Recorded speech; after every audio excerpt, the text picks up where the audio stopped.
अस्सलाम वालेकुम, welcome to Sai tuition. कैसे हैं आप सब? उम्मीद करता हूं कि आप सब खैर खैरियत से होंगे।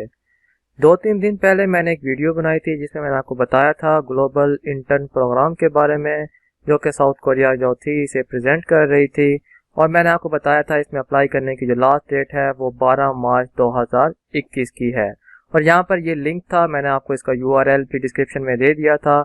पर मैंने आपको बताया था कि मैं अगली वीडियो में आपको कंप्लीट बताऊंगा कि आपने इसका प्रोसीजर कैसे हल करना है और कैसे आप इसके अंदर अप्लाई कर सकते हैं और किस तरह से आपने फॉर्म फिल करना है।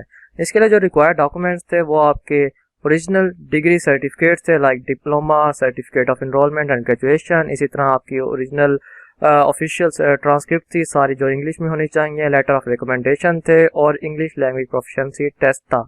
टेस्ट रिजल्ट भी दे सकते थे और आप इंग्लिश प्रोफिशिएंसी लेटर भी दे सकते थे इन्हें। और मैंने आपको बताया था इसके अंदर कोई आइट्स की जरूरत नहीं है, कोई टोफल की जरूरत नहीं है। इसकी मैं कंप्लीट आपको इन्फॉर्मेशन पहले दे चुका हूँ। इस टाइम जो आपको आई सेक्शन में यहाँ पर नजर आ रहा होगा, आप वहाँ पे क्लिक करें और जो मेरी पहली वीडियो थी आप वहाँ पे देख सकते हैं। उसके बाद आप जब यहाँ पर ऑनलाइन एप्लीकेशन पर क्लिक करेंगे तो आपको इस तरह से एक वेबसाइट ओपन हो जाएगी, जिसमें आपने पहले खुद को मतलब कि रजिस्टर करना है। रजिस्टर करके आपने लॉग इन करना है। मैं आज आपको यही बताने वाला हूँ कि आपने किस तरीके से ये काम सारा करना है।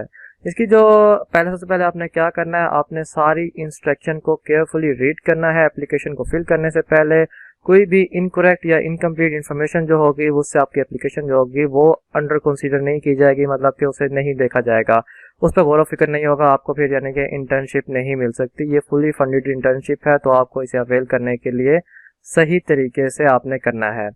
सबसे पहले आपने ये करना है कि आपने ये डिसाइड करना है कि आप कौन सी लेबोरेटरी के अंदर करना चाहते हैं। मेरा कहने का मतलब ये है कि आपको इस चीज़ का तो पता होगा कि मैं इस टाइम बीएस फिजिक्स कर रहा हूँ या कर रही हूँ, या बीएस केमिस्ट्री कर रहा हूँ या कर रही हूँ, या एमफिल किसी मैथ में हो रहा है। तो इसका मतलब ये है कि आपको जब एक चीज़ का पता है कि आपकी कौन सी आपकी डिग्री है, तो आपको लेबोरेटरी का क्या मतलब यहाँ पर लेबोरेटरी का यहाँ पर इशू है। आपने हर एक फील्ड के अंदर डिफरेंट लेबोरेटरीज हैं। मिसाल के तौर पर मैं आपको दिखा देता हूँ। यहाँ पर ये डिपार्टमेंट ऑफ केमिस्ट्री है। अगर मैं इसे न्यू टैब के अंदर ओपन करता हूँ तो मेरे पास एक न्यू सेक्शन ओपन हो जाएगा, जिसके अंदर मैं आपको दिखाऊंगा कि आपने किस तरह से यहाँ पर फॉर्म ये जो है अपना, थोड़ी सी लोडिंग हो रही है, लोडिंग हो जाएगी, मैं आपको फिर दिखाता हूँ कि इसके अंदर कितने ज़्यादा सेक्शन जो है वो बने हुए हैं। तो अभी यहाँ पर रिलोड हो रहा है, इसको ये हो चुका है। हाँ, अब आपको यहाँ नज़र आ रहा है ये कोरिया लैंग्वेज में है और ये इंग्लिश लैंग्वेज में है। मैं इसको इंग्लिश लैंग्वेज में कर देता हूँ ताकि मेरे लिए कन्वीनियंट रहे। और जब मैं इसको इंग्लिश लैंग्वेज में करूँगा ये मुझे हर चीज़ इंग्लिश में मिल जाएगी। और जैसे इंग्लिश में मुझे मिलेगी, यहाँ पर नहीं हो रहा इस टाइम इंग्लिश के अंदर। बहरहाल आप जब यहाँ पर ये आपको इस टाइम नज़र आ रहा है, ये ऑर्गेनिक, इनऑर्गेनिक और फिजिकल और एनालिटिकल केमिस्ट्री के लिहाज से नज़र आ रहा है। आप किसी एक पे क्लिक करोगे तो वो आपको उस जगह पे लेके जाएगा कि ये ऑर्गेनिक में है, ये एनालिटिकल में है या उसके अंदर है। और यहाँ पर आपको 3 लैब्स नज़र आ रही होंगी। तो आपने ये चेक कर लेना है कि आपकी जो लैब्स हैं वो कौन कौन सी हैं, और उस लैब पे आप जब क्लिक करके मजीद इन्फॉर्मेशन आप ले सकते हैं। फिलहाल ये मुझसे कन्वर्ट नहीं हो रहा, ये कोरियन लैंग्वेज के अंदर हर चीज़ आ रही है। मैं चाहता था कि आपको एक बार दिखा दूँ ताकि आप देख लेते कि इसके अंदर जो लैंग्वेज है वो इंग्लिश में जब आती है तो अब कैसे किस तरह से आता है और इसका क्या मजीद प्रोसीजर होता है। अभी इस टाइम ये कोरिया लैंग्वेज में ही ओपन हो रहा है, इंग्लिश लैंग्वेज में ओपन नहीं हो रहा। इसमें आप जब डिटेल पे क्लिक करते हैं तो आपको आगे ऑप्शन भी नज़र आते हैं जिसके अंदर आपको ये देखने को मिलता है। उम्मीद करता हूँ कि अब यहाँ पर इंग्लिश लैंग्वेज हो जाएगी। जी, ये इंग्लिश लैंग्वेज जो हो चुकी है, जिसके अंदर यहाँ पे आपको डिटेल नज़र आ रही है सारी। और यहाँ पर इसको भी इंग्लिश लैंग्वेज में एक बार करके देख लेते हैं। जी, ये इंग्लिश लैंग्वेज में हो चुका है। अब जैसा कि यहाँ पर आप देख रहे हैं कि अब आप किस चीज़ में, यानी कि आपने क्या अप्लाई करना है और कहाँ नहीं अप्लाई करना। यहाँ पर ये जो आपको नज़र आ रहा है प्रोफेसर, ये प्रोफेसर की लैब नज़र आ रही है। अगर आप कंप्यूटर साइंस के या इलेक्ट्रिकल इंजीनियरिंग के स्टूडेंट हैं तो आपको यहाँ पर जब क्लिक करेंगे तो आपको इन्फॉर्मेशन कम्प्लीटली मिल जाएगी कि जो लैब है ये इस लिहाज से इनकी एक लैब है, जिसके आप अपने सेलेक्ट कर लेना। आप हर एक, फॉर एग्जांपल एक केमिस्ट्री के अंदर आप अप्लाई कर रहे हैं तो वहाँ से फिजिकल केमिस्ट्री अलग से होगी, बायो केमिस्ट्री अलग होगी, कंप्यूटर जो दूसरी केमिस्ट्री होती है, ऑर्गेनिक, इनऑर्गेनिक, और हर एक केमिस्ट्री की तकरीबन 3-3 4-4 लैब हैं। तो सबसे पहला काम आपने ये करना है कि आपने यहाँ पर लैब सेलेक्ट कर लेनी है। अपनी लैब सेलेक्ट करके ये यहाँ पर इनके URL गिवन है। मैं आपको, आप कहोगे तो मैं आपको जो PDF है, इस PDF का लिंक भी दे दूंगा, जिसमें से आपने यहाँ से सिलेक्ट करके आप ये देख लें कि आपने कौन सी लैब सेलेक्ट करनी है। उसके बाद आपने सबसे पहले ये करना है कि आपने यहाँ पर लॉगिन के ऑप्शन में आ जाना है, लॉगिन और अप्लाई के ऑप्शन में। और यहाँ पर आपको इस तरह से नज़र आ रहा होगा जैसा कि आपको ये अभी यहाँ पर नज़र आ रहा है। तो आपने सबसे पहले खुद को अप्लाई करना है। आपने अप्लाई जब कर लोगे तो अप्लाई करने के जब बटन पर क्लिक करोगे तो आपको कुछ इस तरह से यहाँ पर आपको जो है इस तरह से ये नज़र आ रहा होगा ये फॉर्म, जिसके अंदर आपने सबसे पहले अपना फैमिली नेम लिखना है। मिसाल के तौर पर मेरा नाम है मोहम्मद सालिक असलम, तो आप पहले असलम लिखेंगे यहाँ पर, जो मेरा फैमिली नेम है असलम। तो पहले फैमिली नेम आता है, बाद में अगर मिडिल नेम है तो नहीं, बाद में आखिर में तीसरा नंबर आता है फर्स्ट नेम। इनका कोरिया का जो लैंग्वेज होता है, इनका जो इनकी ज़बान के अंदर पहले फैमिली नेम लिखा जाता है और एंड में फर्स्ट नेम लिखा जाता है। और मैं यहाँ पर लिखूंगा मेरा नाम जो फर्स्ट नेम है वो मोहम्मद सालिक है, तो मैं यहाँ पर मोहम्मद सालिक लिखूंगा। इसी तरह मैंने यहाँ पर डेट ऑफ बर्थ, जेंडर, अपना स्टेटस बताना है कि मैं शादीशुदा हूँ या नहीं, उसका टेलीफोन नंबर, अपनी नेशनैलिटी बतानी है, जिप कोड बताना है और आपने यहाँ पर अपना एड्रेस बताना है। उसके बाद आपने, जैसा कि आप इस टाइम इंटर्नशिप के अंदर अप्लाई कर रहे हैं, तो आपने यहाँ पर यही इंटर्न ही रहने देना है, पर आपने यहाँ पर साल जो है वो चेंज करना है। और अगर आपको यहाँ पर रिक्रूटमेंट के अंदर अगर आपको फॉरेन एक्सचेंज स्टूडेंट की जगह पर अगर आपको इंटर्नशिप नज़र आ रही है तो आपने वहाँ पर ये सिलेक्ट करना है। उसके बाद आप ये बताएंगे कि आप कौन सी डिपार्टमेंट से बिलोंग करते हैं। मिसाल के तौर पर अभी मैं आपको दिखा चुका था कि आप मिसाल के तौर मैं केमिस्ट्री से हूँ, तो मैं आ जाऊँगा स्कूल ऑफ केमिस्ट्री, तो वहाँ भी ऑप्शन आ रहा होगा। उसके बाद मैं अपना ईमेल लिखूंगा। ईमेल मतलब कि मेरा जो ईमेल है, फॉर एग्जांपल आप सब जानते हैं मैं अपना ईमेल डिस्क्रिप्शन के अंदर भी देता हूँ, तो मेरा ईमेल है सालिक असलम अवान और ऐट, यहाँ पर ऐट का ऑप्शन लिखा हुआ है, तो आपने इस दूसरे डब्बे में लिखना है gmail.com। इस तरह से आपने अपना पासवर्ड लिखना है। और आपने जो लेबॉर्ट्रीज हैं उसमें आपका फॉर एग्जांपल आप ऑर्गेनिक लेबॉर्ट्री में अभी भी अप्लाई करना चाहते हैं और एनालिटिकल लेबॉर्ट्री में भी अप्लाई करना चाहते हैं, तो यहाँ पर दो यानी कि लेबॉर्ट्रीज का ऑप्शन है। आपको प्रायोरिटी की लाइफ से देखा जाएगा कि आपको किस चीज़ पे आपको प्रायोरिटी देनी है और आपका मेरिट देखा जाएगा, उस लिहाज से आपको यहाँ पर प्रायोरिटी दी जाएगी कि आप ऑर्गेनिक में फॉल करते हैं या एना में। मैं आपको सजेस्ट करूंगा कि एक से ज़्यादा लेबॉर्ट्री आपने सेलेक्ट करनी है और सिलेक्शन का मैं तरीका आपको बता चुका हूँ कि आपने उन वेबसाइट्स को 1 बाय 1 विजिट करना है। उसके बाद आपने जब ये सारी इन्फॉर्मेशन कर लेंगे तो आपने सेव के बटन पर क्लिक करना है। ये सारी इन्फॉर्मेशन जो है वो सेव हो जाएगी और फिर आपको एक ईमेल आएगी। ईमेल पे आपने क्लिक करना है तो आपकी जो ईमेल होगी वो एक्टिव हो जाएगी। उसके बाद आपने जो इनकी प्राइवेसी पॉलिसी मतलब कि प्राइवेसी पॉलिसी है वो आपने एक बार रीड कर लेनी है। उसके बाद ये आपने इसको चेक करके नेक्स्ट कर देना है। जब आप ये काम कर चुके होंगे उसके बाद आपके पास इस तरह से एक फॉर्म आ चुका होगा और अब आपने पहले इस पे जब क्लिक करेंगे तो आपके पास मजीद एप्लीकेशन ओपन होगी और आपने उसे 1 बाय 1 करके सबमिट करना है। अगर आप फॉर एग्जांपल कोई और एक नई यानी कि करना चाहते हैं कि मैं फॉर एग्जांपल मैं कहता हूं कि मैंने ऑर्गेनिक और एनालिटिकल की लेबोरेटरी सेलेक्ट कर ली है, अब मैं इनऑर्गेनिक और फिजिकल में भी अप्लाई करना चाहता हूं, मैं 2 जगह पे फॉर्म देना चाहता हूं, तो हाँ आप दे सकते हैं। आपने सिंपली यहाँ पर जो न्यू अप्लाई का ऑप्शन आ रहा है आपने इस पर क्लिक करना है। जब आप क्लिक करेंगे तो आप न्यू ऑप्शन मतलब के एक फॉर्म होगा, आपने उसमें भी खुद को दोबारा से उसी तरह जिस तरह रजिस्टर किया था आप खुद को रजिस्टर करेंगे। आपको इस तरह से दोबारा फॉर्म खुल जाएगा और आपने यहाँ पर दोबारा खुद को रजिस्टर कर लेना है और दोबारा आप इसी पेज पे आ जाएंगे और आपके दोनों एप्लीकेशन नंबर एक साथ शो हो रहे होंगे, जिसे आप 1 बाय 1 सिलेक्ट करके फिल अप कर सकते हैं। इसके बाद आपने अपनी पर्सनल इन्फॉर्मेशन देनी है। पर्सनल इन्फॉर्मेशन जैसा कि आप रजिस्टर खुद को कर चुके होंगे तो यहाँ पर मे भी शायद आपको पहले ही काफ़ी सारी चीज़ें शो हो रही हों, और अगर नहीं शो हो रही होंगी तो आपने यहाँ पर अपना, जिसका मैंने पहले बता चुका हूँ, पहले फैमिली नेम आएगा बाद में फर्स्ट नेम आएगा। इस तरह आपने वही इसी तरह से 1 बाय 1 अपनी जो इन्फॉर्मेशन है वो आपने सेंड करनी है और आपने यहाँ बताना है कि आप कौन सी यूनिवर्सिटी के अंदर यानी कि पढ़ना चाहते हैं। तो साफ ज़ाहिर है ये जो यूनिवर्सिटी है वो ग्वांजो यूनिवर्सिटी है जो इस टाइम आपको दे रही है और आप यहाँ पर देख भी रहे हैं कि Guangzhou institute of science and technology, तो आप यहाँ पर यही लिखेंगे और यहाँ पर लेबोरेटरी भी लिखेंगे। और अगर आपको समझ ना आ रही हो कि आपके यहाँ पर फॉर एग्जांपल एरर भी आ रहा हो तो आप यहाँ लिख सकते हैं कि देयर मे बी चांसेस कि आप ये वो यूनिवर्सिटी क्वेश्चन जहाँ आप इस टाइम पढ़ रहे हैं। तो यहाँ पर इन्होंने क्लियरली नहीं बताया कि कौन सी यूनिवर्सिटी के अंदर, मतलब कि आप किस में अप्लाई कर रहे हैं या किस में से पढ़ रहे हैं। मगर मैं आपको ये सजेस्ट करूंगा कि आप यहाँ पर अपनी ये यूनिवर्सिटी लिखें, क्योंकि आप पर्सनल इन्फॉर्मेशन लिख रहे हैं तो आप यहाँ पर ये यूनिवर्सिटी लिखें कि जो आप यहाँ पर यानी कि इस टाइम पढ़ रहे हैं, जहाँ आप इस टाइम एमफिल कर रहे हैं या बीएस कर रहे हैं। तो हाँ बीएस वाले भी अप्लाई कर सकते हैं। मैं आपको थोड़ी देर आगे जाकर दिखाऊंगा कि यहाँ पर काफ़ी सारे फॉर्म हैं जो बीएस वालों ने फिल किए हुए थे, उसके अंदर आपको आगे नजर आ जाएंगे। यहाँ पर जब आपने पिक्चर मतलब के अपलोड करनी है वो इस तरह से अपलोड करनी है। जब उस पर क्लिक करेंगे तो यहाँ पर आपने सेलेक्ट पिक्चर कर लेनी है। सेलेक्ट पिक्चर करने के बाद आपने यहाँ पर फिल कर मतलब कि अपलोड कर देना है। और फॉर एग्जांपल आपने गलती से कोई और डॉक्यूमेंट अपलोड कर दिया तो आपने यहाँ पर सिंपली रिसेट के बटन पे जब क्लिक करेंगे तो वो जब रिसेट के बटन पे क्लिक करेंगे तो वो चीज़ डिलीट हो जाएगी। और यहाँ पर आपने ये बात ख्याल रखना है कि 10 MB से पिक्चर छोटी हो और यहाँ पर साइज लिखा हुआ है कि 130x150 का होना चाहिए। और आपने एक बात खास ख्याल रखना है कि जब भी यहाँ पर डेट लिखनी है, date of birth for example आपने यहाँ पर लिखनी थी, तो आपने पहले यहाँ पर अपने साल मतलब कि यहाँ पर अपने पहले डेट नहीं लिखनी, पहले आपने ईयर लिखना है, बाद में मंथ लिखना है और एंड में डेट लिखनी है। क्योंकि आप साउथ कोरिया में अप्लाई कर रहे हैं तो इसमें कुछ चीज़ें जो हैं फॉर्म की वो उस लिहाज से नहीं है जिस लिहाज से मे भी शायद आप इस टाइम पाकिस्तान में फॉर्म फिल करते हैं। उसके बाद आपने डॉक्यूमेंट्स अपने जो हैं 1 बाय 1 डॉक्यूमेंट्स आपने अपलोड करने हैं। आपको डॉक्यूमेंट्स अपलोड इस तरह से करने हैं कि आपने जब भी कोई नया डॉक्यूमेंट अपलोड करना है आपने न्यू पे क्लिक करना है, तो इसमें से यहाँ पर सेलेक्ट करने का ऑप्शन आएगा, आप इसको डाउन एरो पे क्लिक करेंगे तो आप बताएंगे कि आप कौन सा डॉक्यूमेंट अपलोड कर रहे हैं। आप एक टाइम में 10 डॉक्यूमेंट जो हैं अपलोड कर सकते हैं। मिसाल के तौर पर आप डिग्री सर्टिफिकेट जो अपनी BS की भी देना चाहते हैं तो वो भी दे देंगे, MPhil की भी देना चाहते हैं तो वो भी दे देंगे। इस तरह आप अपना इंग्लिश प्रोफिशिएंसी सर्टिफिकेट है वो भी आप अपलोड कर देंगे। तो इस तरह से आप एक टाइम में 10 डॉक्यूमेंट अपलोड कर सकते हैं इस जगह पर। उसके बाद जब आप एक डॉक्यूमेंट अपलोड कर लेंगे तो आपको इस तरह से फाइल शो होगी कि ये अपलोड हो चुकी है। तो आपको पहले आपने सेव पे क्लिक करना है और फाइल सेलेक्ट करना है, तो वो जो चीज़ होगी वो अपलोड हो जाएगी।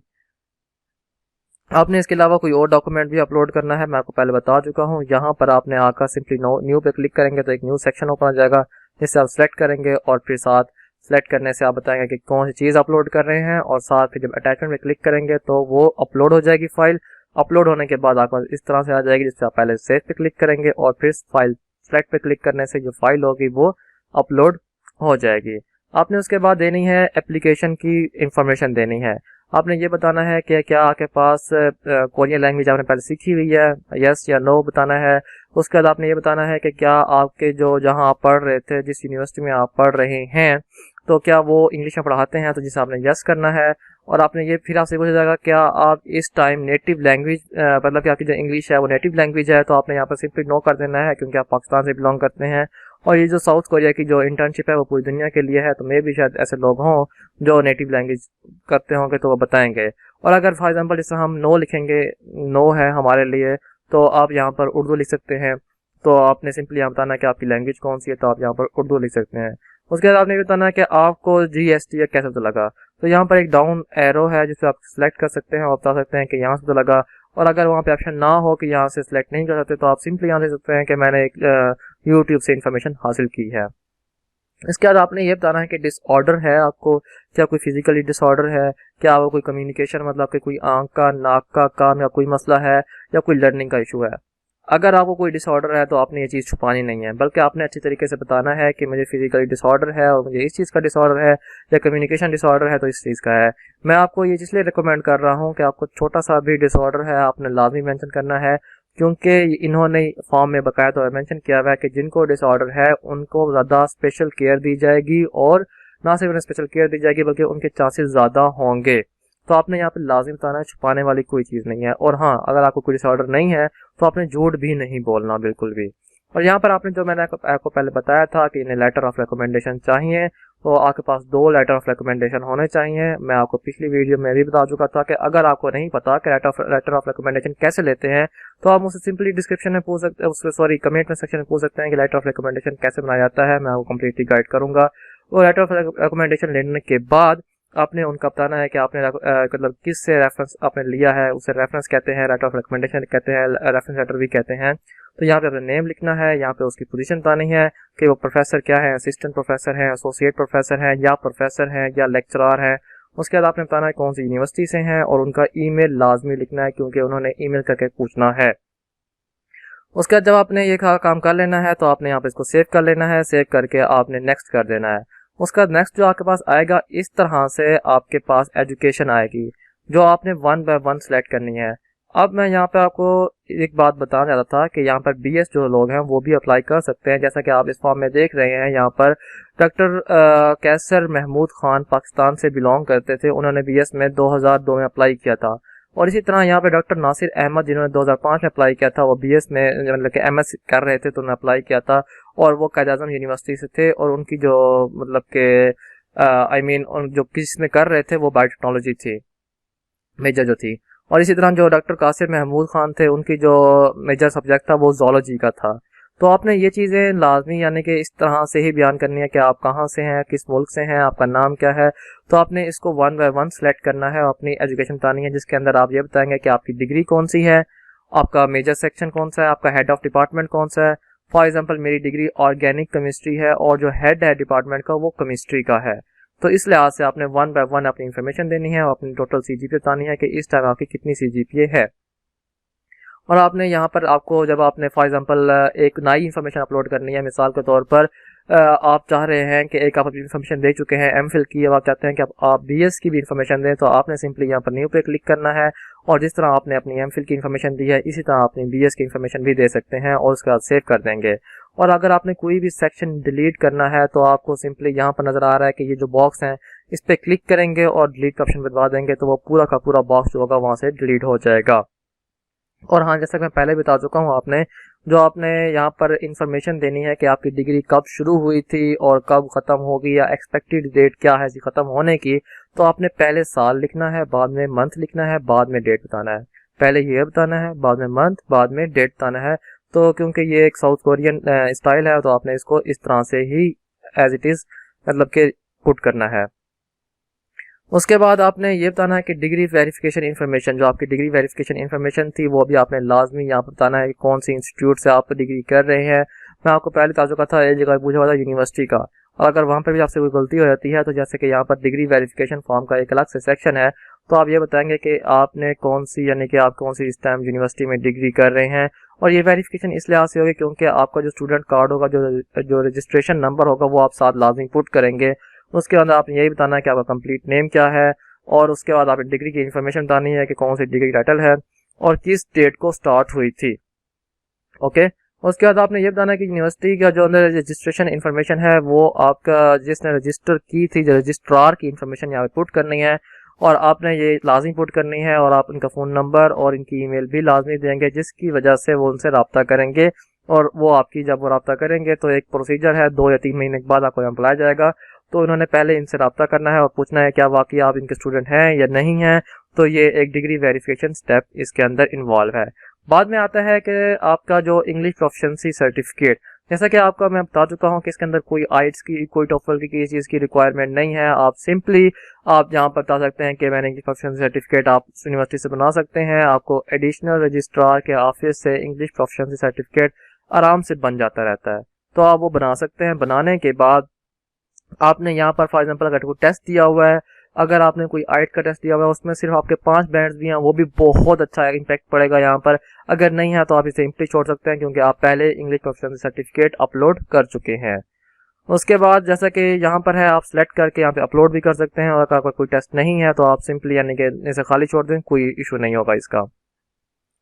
स्टडी प्लान और सेल्फ इंट्रोडक्शन, जी हाँ, ये सबसे इम्पोर्टेंट सेक्शन है और मैं कहता हूं कि आपकी सीजीपीए 2.7 भी है तो भी आप इसमें अप्लाई कर सकते हैं अगर आपका स्टडी प्लान या सेल्फ इंट्रोडक्शन अच्छा है। तो सबसे पहले आपने एरिया में बताना है कि आपकी क्या आपको नॉलेज है। फॉर एग्जांपल मैं केमिस्ट्री से ताल्लुक रखता हूं तो क्या मुझे मेरे केमिस्ट्री के फील्ड में के मुताबिक क्या नॉलेज है, मैं क्यों पढ़ रहा हूँ, ये मैं क्यों करना चाहता हूँ, फ्यूचर में क्या इसका गोल होगा।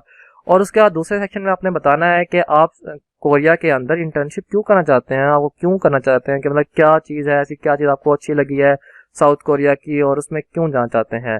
उसके बाद आपने ये बताना है कि आपने लाइफ में क्या अचीव किया है, आपके क्या प्रोजेक्ट मिले थे, आपको क्या आपने प्रोजेक्ट पे काम किया था, आपने कौन से एक्सपेरिमेंट किए हुए हैं, कौन से आपको प्राइज मिले हुए हैं, कौन सा आपको सर्टिफिकेट मिला है, तो आपने यहाँ बताना है। उसके बाद आप लाइफ में फ्यूचर में क्या करना चाहते हैं, कौन सी जॉब करना चाहते हैं, क्या काम करना चाहते हैं, what will be your job, how will you manage your life in the future, यहाँ पे आपने बताना है कि आपका गोल क्या है स्टडी का। उसके बाद दूसरी बात भी यही है कि एक्शन प्लान क्या है, कि आप आगे अगर पढ़ना चाहते हैं स्टडी करने के अलावा, फॉर एग्जाम्पल आप इस टाइम एमफिल में हैं और पीएचडी करना चाहते हैं तो आप कैसे पीएचडी करेंगे, उसके बाद कोई और कहाँ पे पढ़ना चाहेंगे, कोई आपका इसके बारे में प्लान है। और एंड में जो छठा सेक्शन है उसके अंदर आपने सेल्फ इंट्रोडक्शन देना है कि आपने अभी तक जो बातें नहीं बताई, मतलब कि आपने फ्यूचर के बारे में बता दिया उनको, आपने ये बता दिया कि आपने क्या प्राइज मिले थे। आप इसके अंदर अपनी हॉबीज सेल्फ इंट्रोडक्शन के अंदर आप बता सकते हैं कि मेरी ये हॉबीज थी, मैं इसलिए बहुत ज़्यादा मोटिवेटेड फील करता हूँ। मैं I am very motivated person and that's why I am feeling so much passionate, कि मैं इसलिए इतना पैशनेट फील करता हूँ, मेरी लाइफ में ये वाकया हुआ था। तो आपने ये चीज़ अपने यहाँ पर डिटेल से बतानी है। मैं आपको बार बार कह रहा हूँ कि यहाँ पर जो सेक्शन है, ये जो स्टडी प्लान का जो सेक्शन है, अगर आप इसे अच्छे तरीके से फिल करते हैं तो यकीन करें ये आपका एक की पॉइंट होगा जो आपको इंटर्नशिप, फुली फंडेड जो इंटर्नशिप है आपको दिला सकता है। मैं आपको पहले डिटेल बता चुका हूँ कि ये जो इंटर्नशिप है इसको आपके अंदर रहने सहने, खाने पीने का और ट्रैवलिंग का, इवन आपको कल्चरल क्लासेस वगैरह हर चीज़ फ्री मिलेंगी। तो आपने यहाँ पर इसको बहुत ही अच्छे तरीके से करना है। और हाँ, जब भी आप एक प्लान लिख चुके होंगे तो आपने यहाँ पर सेव पे ज़रूर क्लिक करना है। ये जो ये 6 सेक्शन है, 6 सेक्शन है, आपको इसको अच्छे तरीके से आपने फिलअप करना है। जब आप ये फिलअप कर चुके होंगे तो एंड में जब आप बाहर आएंगे उस सेक्शन से तो आपके पास ये एप्लीकेशन स्टेटस इस तरह से शो हो रहा होगा। आपने अपनी एप्लीकेशन सेक्शन देख लेना है और एंड में आपकी कोई भी चीज़ रह चुकी होगी, जिस तरह के आपने कोई सर्टिफिकेट अपलोड नहीं किया तो यहाँ पर लिखा हुआ आएगा not submitted, not submitted, not submitted. और अगर आप सबमिटेड कर चुके होंगे तो ऑप्शन आ रहा होगा सबमिटेड, सबमिटेड, सबमिटेड। इस तरह से आपकी हर एक चीज़ यहाँ पर आपको एप्लीकेशन स्टेटस नज़र आ रहा होगा। और आपको यहाँ पर इस जगह पर आपने बार बार आपने आना है और चेक करते रहना है, जिसमें आपको पता लगेगा कि आपका जो स्टेटस है वो इस टाइम क्या है, क्या आपका स्टेटस प्रोसीड कर गया है, नहीं कर गया। आपने यहाँ पर हर एक वीक बाद, 2 वीक बाद चेक करते रहना है, जिसमें आपको पता लगेगा इस टाइम आपका स्टेटस जो है रेसिपिएंट के तौर पे है, स्टेटस ऑफ कंफर्मेशन के तौर पर है, या एक्सेप्टेंस कॉन्फर्मेशन है। तो अगर आपका एक्सेप्टेंस कॉन्फर्मेशन हो जाएगा तो आपने चेक करना है कि क्या आपको मिल चुका है स्कॉलरशिप, या सॉरी इंटर्नशिप आपको मिल चुका है या नहीं मिला। तो ये एक पूरा प्रोसीजर था कि आप इसके अंदर किस तरह से अप्लाई कर सकते हैं। आपने इसको बहुत ही आराम से इस वीडियो को देखना है, 1 बाय 1 स्टेप बाय स्टेप आपने इसको फिल करना है। जहाँ समझ ना आ रही हो आप मुझे कमेंट सेक्शन में पूछ सकते हैं। इवन आप मेरे फेसबुक पेज पे या ट्विटर पे भी मुझसे बात कर सकते हैं। आज की वीडियो के लिए इतना ही। Thank you so much for watching my video. Kindly subscribe my channel. अल्लाह हाफिज।